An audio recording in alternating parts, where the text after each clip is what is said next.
mapabundok, isla at liblib na lugar. Hindi na mamomroblema ang mga Pilipino sa mahina o walang signal.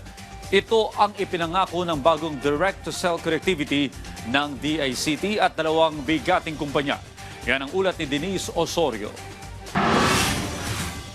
Mula Batanes hanggang Jolo, kahit walang cell tower, maaari pa rin tayong magkaroon ng signal. Ito ang pangako ng bagong direct-to-cell connectivity na ilulunsad ng Department of Information and Communications Technology, kasama ang pagpartner ng isa sa pinakamalaking telco networks at satellite internet provider. Sa pamamagitan ng teknolohiyang ito, ang karaniwang LTE o 4G mobile phone ay makaka-access ng tawag, text at data direkta mula sa satellite nang hindi na kailangan ng ibang device o karagdagang ground infrastructure. Ayon sa DICT, ang Pilipinas ang kauna-unahang bansa sa Southeast Asia na magpapatupad ng ganitong klaseng serbisyo kung saan ang mga low Earth orbit satellite ay nagsisilbing cell towers in space. Isa sa pinakamahalagang benepisyo nito ang disaster resilience, lalo na sa isang bansang madalas tamaan ng bagyo, lindol at iba pang mga kalamidad. Ang utos sa amin ni Presidente, pag may bumagyo, dapat may connectivity ka agad. Critical yung first 24 hours eh. Doon mo malalaman kung sino yung sasagipin mo sa baha. Doon mo malalaman kung saan yung nawawalang kapamilya.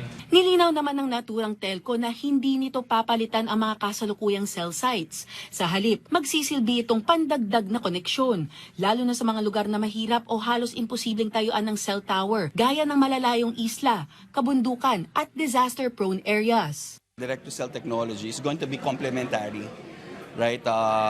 It's a solution that we will be using to serve the unserved and the underserved. Now, once the terrestrial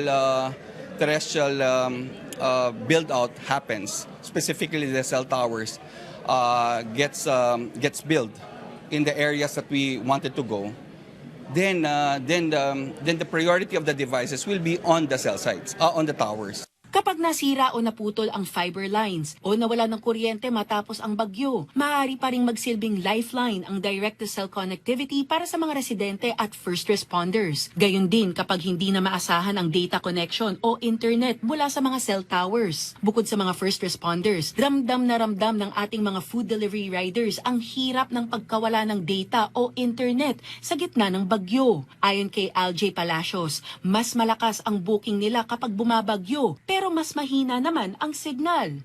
Minsan kapag ganun talaga na ilang oras namin nag-aantay na wala talagang booking, tapos napakahina na signal.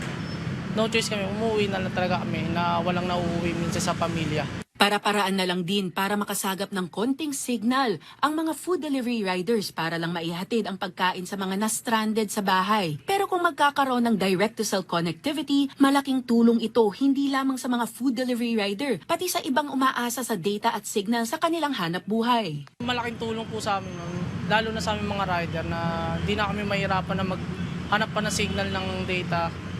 Ayun, sa panahon ng bagyo. Samantala, nilinaw ng telco na hindi na kailangan ng mahal na satellite phone para magamit ang serbisyo ng satellite internet. 4G capable na cellphone ay pwedeng-pwede. Inaasahan ang pagpapalaganap ng direct-to-cell service ngayong taon bago matapos ang ikalawang quarter, pagkatapos ng masusing testing sa ilang mga underserved at unserved areas para sa maayos na integration nito. Denise Osorio, para sa Pambansang TV, sa Bagong Pilipinas.